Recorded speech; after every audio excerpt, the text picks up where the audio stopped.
नमस्कार, India news Haryana देख रहे हैं आप और आपके साथ मैं हूं अपूर्वा। हरियाणा विशेष की शुरुआत करते हैं। प्रदेश में शराब घोटाले को लेकर सरकार और विपक्ष के बीच बयानबाजी तेज हो गई है। अभय चौटाला ने शराब घोटाले को लेकर प्रदेश सरकार को घेरते हुए कहा कि प्रदेश में बड़ा शराब घोटाला हुआ है, लेकिन सरकार ने जांच को ठंडे बस्ते में डाल दिया है। अभय के आरोपों के बाद डिप्टी सीएम दुष्यंत चौटाला ने कहा कि यह घोटाला नहीं, सरकार ने खुद चोरी पकड़ी है। उन्होंने कहा कि दोषी अधिकारियों पर कार्रवाई की गई है। शराब का बहुत बड़ा घोटाला हुआ है। ये पहली दफा नहीं हुआ है जब से ये नई सरकार बनी है, और खास करके जब वक्त था आपका लॉकडाउन का, कोरोना काल से शराब घोटाले हुए। आज तक सरकार जो है उसकी 3-4 इंक्वायरियां करा चुकी है। एक बार भी सरकार की तरफ से ये नहीं बताया गया कि इंक्वायरी में क्या मिला। हर बार इंक्वायरी के अंदर इनके अधिकारी भी और मंत्री भी हर इंक्वायरी में लपेट में आए हुए हैं। कैसे अपने मंत्रियों को बचाया जाए, कैसे अपने अधिकारियों को बचाया जाए, इसलिए हर रिपोर्ट को ठंडे बस्ते में डालते हैं। सोनीपत के अंदर मैंने जो मेरा मंथली रिव्यू था उसको लेते हुए मेरे सामने आया कि 2 हमारे जो लाइसेंसीज थे L13 वाले, उनके वहां पर ओवर सप्लाई दर्शाई गई, और ओवर सप्लाई के अंदर ये पता चला कि जो वहाँ कोटा परमिटेड था उससे ज़्यादा की सेल दिखाई। एक्साइज की चोरी उसके अंदर थी, उसकी ऑलरेडी रिकवरी प्रोसेस में डाल दिया गया है, और जो मेरे संज्ञान में है 70% रिकवरी हो चुकी है। डीटीसी और इंस्पेक्टर इसके अंदर दोषी थे, उनको तुरंत सस्पेंड भी कर दिया गया था, और एक जॉइंट एक्साइज टैक्सेशन कमिश्नर की अध्यक्षता में कमेटी बना दी गई थी जो इसके ऊपर अपनी रिपोर्ट देगी। मैं ये मानता हूँ कि इसके अंदर जो दोषी थे उनको सजा पूरी तौर पर मिलेगी, क्योंकि ये पहला मामला आया है 2 सालों के अंदर जिसके अंदर जो हमारा विप्रो का सॉफ्टवेयर है उसको भी कहीं ना कहीं इग्नोर कर उसके चेक्स एंड बैलेंसेस को भी सुपरसीड कर इस तो वहीं डिप्टी सीएम दुष्यंत चौटाला ने दावा किया कि गुजरात में बीजेपी की बड़ी जीत होगी। साथ ही दुष्यंत चौटाला ने कहा कि हिमाचल में बीजेपी और कांग्रेस में कांटे की टक्कर है, इसीलिए कोई भी भविष्यवाणी अभी नहीं की जा सकती है। एमसीडी चुनाव पर दुष्यंत चौटाला ने कहा कि दिल्ली में बीजेपी और आम आदमी पार्टी और बीजेपी के बीच ही कड़ी टक्कर है, लेकिन दिल्ली में फिर कांग्रेस का सुपड़ा साफ हो चुका है। वहीं भारत जोड़ो यात्रा के हरियाणा में विजिट को लेकर कांग्रेस को नसीहत देते हुए दुष्यंत चौटाला ने कहा कि कांग्रेस में आज जो फूट और बिखराव है उसे देखते हुए कांग्रेस को यात्राओं की बजाय संगठन पर काम करना चाहिए।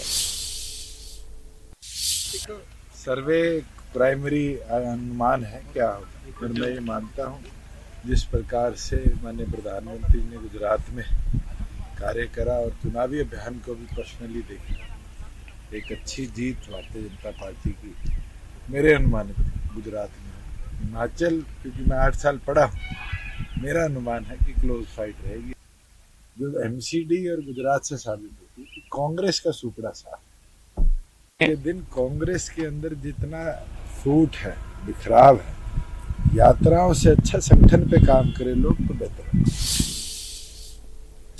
तो वहीं पेंशन वृद्धि को लेकर दुष्यंत चौटाला ने कहा कि बहुत से कदम गठबंधन को देखकर उठाने पड़ते हैं। सीएम घोषणाओं और उनकी पार्टी की घोषणाओं को लेकर एक कॉमन मिनिमम प्रोग्राम बनाया गया है। हमने प्रयास किया और 500 रुपए पेंशन बढ़ाई, आगे भी प्रयास जारी रहेगा।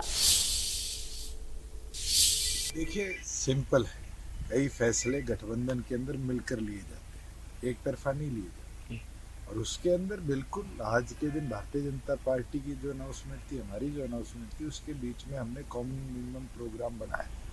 मैं तो किसी दिन भी ये नहीं बोलता मैं आज 5100 करूँगा। हमने प्रयास किया 500 रुपये बढ़ाए, और अभी चर्चा चल रही है इसको आगे और इंक्रीज। वहीं इनेलो नेता अभय चौटाला ने प्रदेश सरकार को घेरते हुए कहा कि प्रदेश पर लगातार बढ़ रहा कर्ज। उन्होंने कहा कि प्रदेश की वित्तीय स्थिति पर सरकार जवाब दे।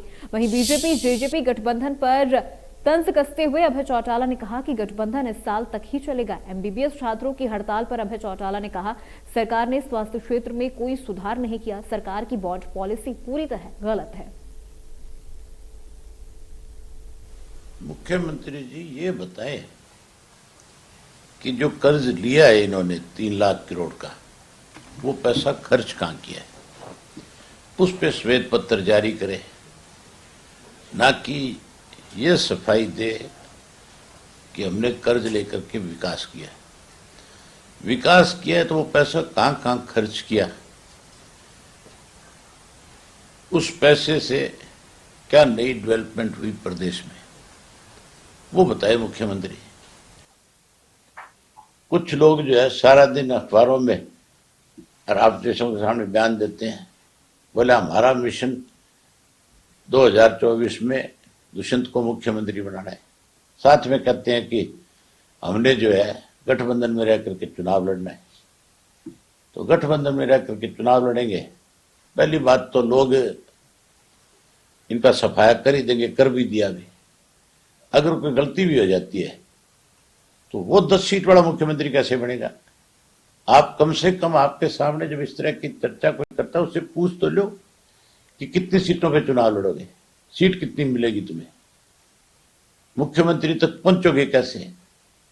जब सीट ही तुम्हें 10, 12, 15 मिलेगी गठबंधन के अंदर, तो फिर मुख्यमंत्री का सपना किस बात का ले रहे हो? फिर कैसे बनोगे? आप कहते हो छूट देने की बात करिए। सरकार की एक जिम्मेवारी है, जहां डॉक्टर्स की कमी है, आप ये कहते हो कि हमने हेल्थ में बहुत बड़ा सुधार किया है। इस 3 साल के कार्यकाल में मुख्यमंत्री ने इस बात को बहुत बड़े स्तर पे आप लोगों के बीच में चर्चा करी कि हमने हेल्थ डिपार्टमेंट में बहुत सारा सुधार करने का काम किया। सुधार नहीं किया। आपके यहाँ जो पढ़ने वाले बच्चे हैं, आप उनको कहते हो कि आप बॉन्ड दो। मैं आपसे पूछना चाहता हूं, आपका सवाल है, क्या आपका कोई बहन और भाई हरियाणा के अंदर मेडिकल कॉलेज में जाकर के एडमिशन लेकर के बॉन्ड भर के अपनी पढ़ाई पूरी कर सकता है? क्या आप इतना पैसा वहन कर सकोगे? अगर आप नहीं कर सकते तो आम गरीब आदमी का जो बच्चा है वो कैसे करेगा? इसलिए सरकार की जिम्मेवारी बनती है कि इस तरह के जितने भी स्टूडेंट हैं उन सब के लिए बाकायदा तौर पे एक पॉलिसी हो कि उनकी सारी पढ़ाई का खर्चा जो है वो सरकार उठाएगी। वो खर्चा उठाने की बजाय आप उन पे थोप रहे हो, आप इतने दे दो। अरे बार्गेनिंग कर रहे हो, आप चीफ मिनिस्टर हो। वहीं प्रदेश में जल भराव की स्थिति से निपटने के लिए चंडीगढ़ में कृषि मंत्री जेपी दलाल ने अधिकारियों के साथ बैठक की और इस बैठक में कृषि विभाग के एसीएस, सिंचाई विभाग के एसीएस, 10 जिलों के डीसी मौजूद रहे। बैठक के बाद कृषि मंत्री ने बताया कि प्रदेश में 30,000 एकड़ क्षेत्र में जल भराव की स्थिति है, जिसकी निकाली 3 से 4 दिन में हो जाएगी। इसके अलावा जेपी दलाल ने बताया कि एक्सीएन अपने इलाकों के जल भराव का सर्टिफिकेट देंगे। साथ ही कृषि मंत्री ने कहा कि अधिकारी युद्ध स्तर पर काम कर रहे हैं। हमने लगभग 10 डिप्टी कमिश्नर, हमारे ACS agriculture, commissioner irrigation, ACS irrigation और इसके कृषि और सिंचाई के सारे वरिष्ठ अधिकारी, इंजीनियर सबकी मीटिंग ली और मुद्दा ये था कि लगभग हरियाणा में 30,000 एकड़ में अभी भी पानी भरा हुआ है।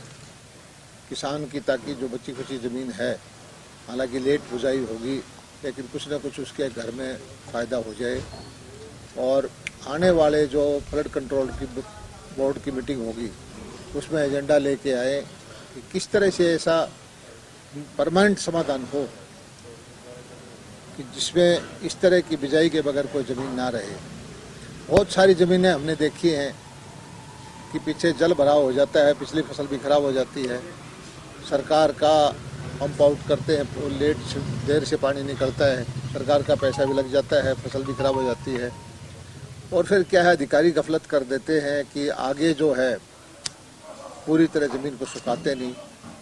तो इस तरह की परिपाटी को बंद करना है और इस तरह की स्कीम बनानी है कि जहाँ भी जल भराव हो पानी 2 दिन में निकल जाए। तो एसीएस इरिगेशन ने बोला हुआ है कि हर एक जो एक्शन है वो सर्टिफिकेट देगा कि मेरे क्षेत्र के अंदर इस वक्त सारा पानी निकल गया है। और उसके बाद कोई शिकायत आएगी तो मौका जाकर मैं खुद चेक करूंगा। अब जो है दिन रात अधिकारी लगे हुए हैं, पंप भी लगा दिए हैं, ट्रैक्टर भी हायर कर दिए हैं, वो मुझे हर रोज रिपोर्ट देते हैं कि आज कितना पानी साफ हो गया, आज कितना पानी साफ हो गया। और ये मुझे लगता है कि इसमें से जिस ढंग से काम युद्ध स्तर पर करना चाहिए था पहले, वो आज अधिकारी कर रहे हैं। चलिए खबरों में आगे बढ़ते हैं। हरियाणा के मुख्यमंत्री के बदलने पर बिजली मंत्री ने कहा कि मैं नहीं समझता कोई बदलाव होगा। मनोहर लाल हरियाणा के तीसरी बार मुख्यमंत्री बनेंगे। बिजली मंत्री ने कहा कि मैं 5 साल तक बीजेपी के साथ हूं। अगर पार्टी मुझे लोकसभा चुनाव लड़ने के लिए कहेगी तो मैं जरूर लड़ूंगा। वहीं बीजेपी जेजेपी गठबंधन पर बोलते हुए रणजीत सिंह ने कहा कि गठबंधन कब तक चलेगा ये सिर्फ सीएम मनोहर लाल और बीजेपी जेजेपी के प्रदेशाध्यक्ष ही बता सकते हैं।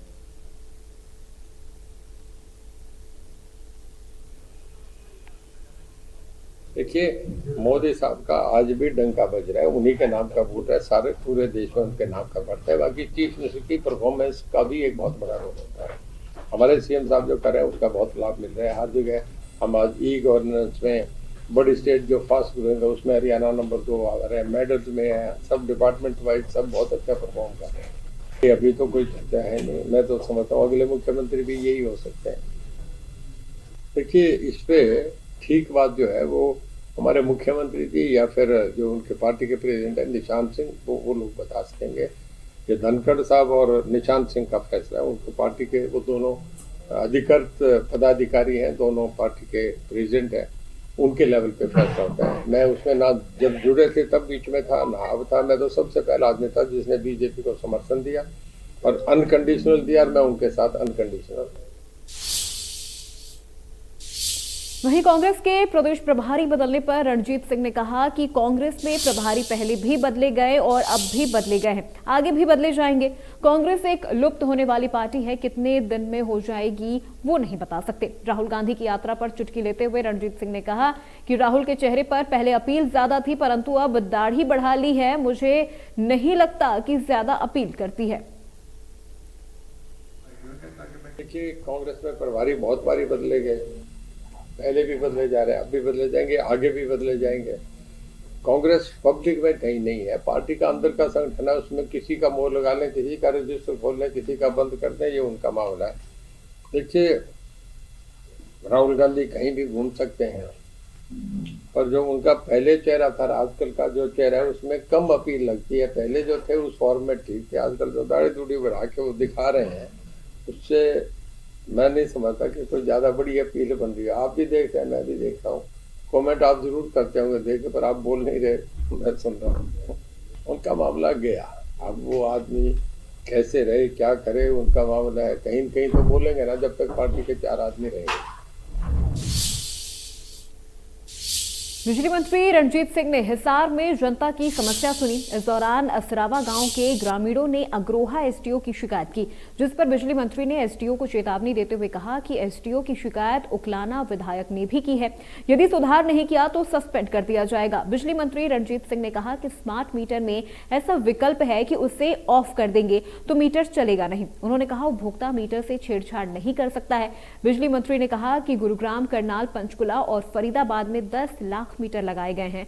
अब 20 लाख नए स्मार्ट मीटर ऑर्डर किए जा रहे हैं।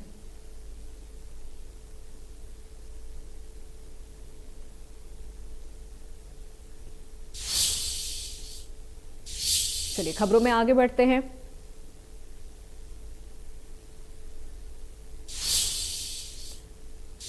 हरियाणा कांग्रेस के नए प्रभारी शक्ति सिंह गोहिल की नियुक्ति पर पूर्व शिक्षा मंत्री गीता भुक्कल ने उन्हें बधाई दी। उन्होंने कहा कि प्रभारी बनने से कांग्रेस को और भी मजबूती मिलेगी।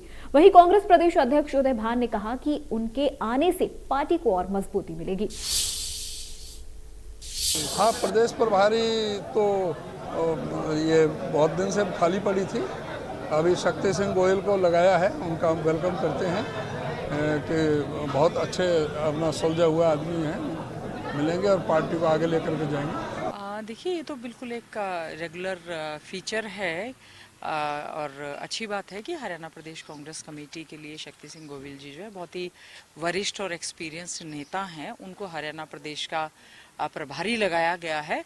और ऐसे समय में जबकि हरियाणा में भारत जोड़ो यात्रा जो आदरणीय राहुल गांधी जी की है वो प्रवेश करने वाली है, तो तो हम समझते हैं कि उनके नेतृत्व में पहले भी अच्छे ढंग से, अभी कांग्रेस में आज अच्छे ढंग से हम लोग कार्य कर रहे हैं और ज्यादा मजबूती मिलने का काम होगा।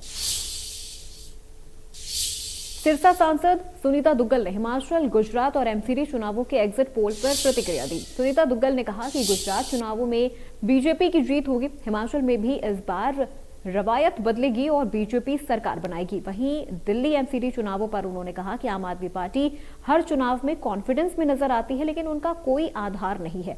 चंडीगढ़ पर पंजाब के अपना हक जताने पर सुनीता दुग्गल ने कहा कि चंडीगढ़ पर हम अपना हक छोड़ने वाले नहीं, क्योंकि चंडीगढ़ पर जितना हक पंजाब का है उतना ही हक हरियाणा का भी है।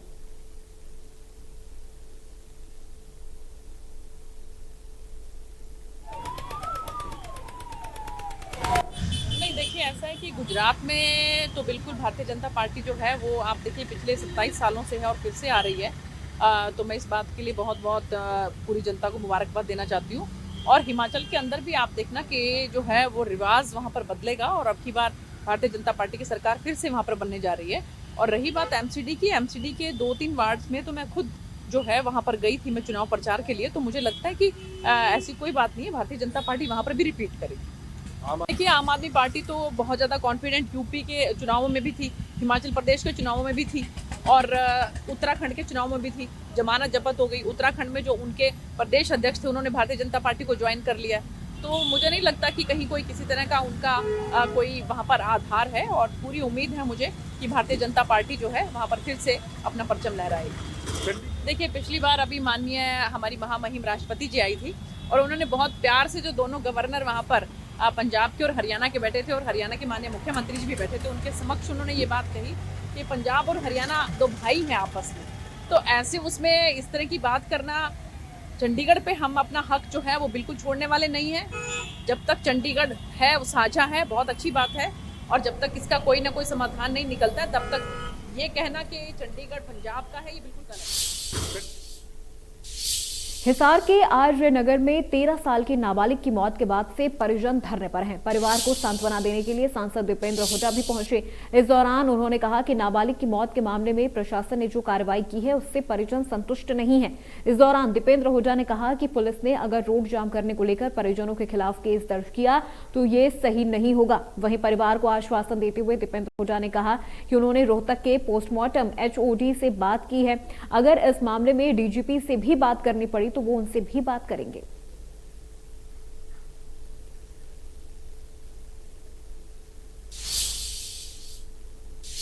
फरीदाबाद में national highway authority of India के निर्माणाधीन दिल्ली वडोदरा हाईवे मार्ग पर चंदावली गांव के कट पर पुल न बनाए जाने को लेकर चंदावली फ्लाईओवर संघर्ष समिति का धरना 8 दिनों से लगातार जारी है।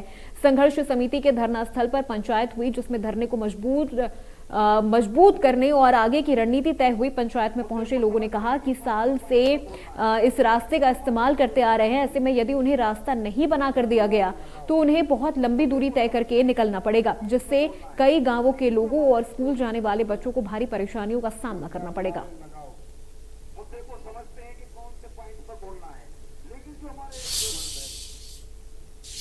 रेवाड़ी में DCC private limited construction company की लापरवाही से 2 लोगों की जान चली गई। निर्माणाधीन फ्लाईओवर से 2 बाइक सवार गिर गए, जिसके चलते उनकी मौत हो गई। आरोप है कि निर्माणाधीन बाईपास के फ्लाईओवर पर कोई अवरोधक और संकेतक चिन्ह नहीं लगा था। वहीं लापरवाही छिपाने के लिए कंपनी की ओर से अब फ्लाईओवर पर अवरोधक लगाने की काम शुरू कर दिए गए हैं। मामले को लेकर लोक निर्माण विभाग कंस्ट्रक्शन कार्यकारी अभियंता ने चुप्पी साध ली है। वहीं कंस्ट्रक्शन कंपनी के अधिकारी भी बोलने से बचते नजर आ रहे हैं। हम रेवाड़ी नानोल मार्ग पर खड़े हुए, यहाँ पर एक बाईपास का निर्माण कार्य करीब 3 साल से चल रहा है। 2015 में पूर्व मंत्री राव नरवीर सिंह ने इसका शिलान्यास किया था, आज तक वह पूरा नहीं हो पाया है। बद इंतजामी का आलम यह है कि निर्माण कार्य शुरू जरूर कर दिया गया, लेकिन जो फ्लाईओवर का निर्माण कार्य चल रहा है वहाँ पर ना तो कोई अवरोधक लगाया गया और ना ही कोई संकेतक लगाया ताकि बताया जा सके कि यहाँ से जाना मना है। आप देख सकते हैं किस तरह से ये फ्लाईओवर वही फ्लाईओवर जिससे बाइक सवार आ रहे थे, यहाँ पर गिरने से उनकी मौत हुई है। आप देख सकते हैं बाइक के जो इंस्ट्रूमेंट है वो आज तक यहाँ पर पड़े हैं, क्योंकि देर रात का ये हादसा हुआ है। कहीं ना कहीं आप समझ सकते हैं किस तरह से जो बद इंतजामी है समझी जा सकती है की जो निर्माण एजेंसी है, कहें तो ठेकेदार और लोक निर्माण विभाग की जिम्मेदारी थी ताकि यहाँ पर कोई अवरोधक और संकेतक लगाया जाए ताकि लोगों को हादसों से बचाया जा सके, लेकिन ऐसा नहीं हो पाया। चारों तरफ इस तरह के आलम है क्योंकि लगातार यहाँ पर जिस तरह से निर्माण कार्य चल रहा है, कहीं पर भी इस तरह का कोई ध्यान नहीं दिया गया ताकि लोगों को हादसों से बचाया जा सके। यहाँ पर हमारे पास स्थानीय लोग भी मौजूद हैं, उनसे जानते हैं कि आखिर हादसा किस तरह से हुआ और क्या कारण था, क्योंकि देर रात अक्सर यहाँ पर लोग, उनका कहना है कि अक्सर यहाँ पर इस तरह के हादसे होते रहते हैं, लेकिन जो निर्माण एजेंसी कभी भी सुरक्षा मापक जो सुरक्षा की जो जिम्मेदारी थी वो कभी भी उसका निर्वहन नहीं किया गया, इसी के चलते लोग हादसों का शिकार हो रहे हैं। हमारे साथ एक अन्य व्यक्ति भी मौजूद है, उनसे भी जानते हैं आखिर किस तरह से हादसा हुआ। क्या नाम है जी आपका? नाम राकेश कुमार काटी वाला है जी। जिस तरह से हादसा, क्या किसको जिम्मेदार मानते हैं? इससे PWD और नगर वो अपने ठेकेदार है जिनके मेन जिम्मेदार, क्योंकि ना तो संकेत दे रखा है जो आदमी आते हैं कानवा से वो सीधे चढ़ जाते हैं, वो तो हरिनगर बाईपास से चढ़ जाएंगे, तो बीच का जो संकेत है। फरीदाबाद में इंडिया न्यूज हरियाणा की खबर का बड़ा असर हुआ है। जिले में खाद और यूरिया की कमी की खबर को हमने प्रमुखता से दिखाई थी, जिसके बाद कृषि विभाग सक्रिय हुआ है। विभाग ने खाद की दुकानों का औचक निरीक्षण किया। इस दौरान विभाग ने बल्लभगढ़ में 2 दुकानदारों को नोटिस भेजा है, साथ ही विभाग ने तिगांव के एक दुकानदार को भी नोटिस भेजा है। बता दें कि इंडिया न्यूज हरियाणा ने इस मुद्दे को प्रमुखता से उठाया था।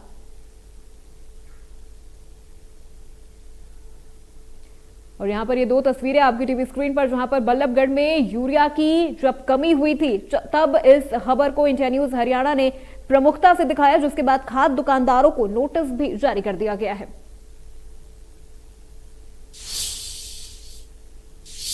तो हरियाणा विशेष में मेरे साथ बस इतना ही। देश प्रदेश की तमाम बड़ी खबरों के लिए आप देखते रहिए इंडिया न्यूज।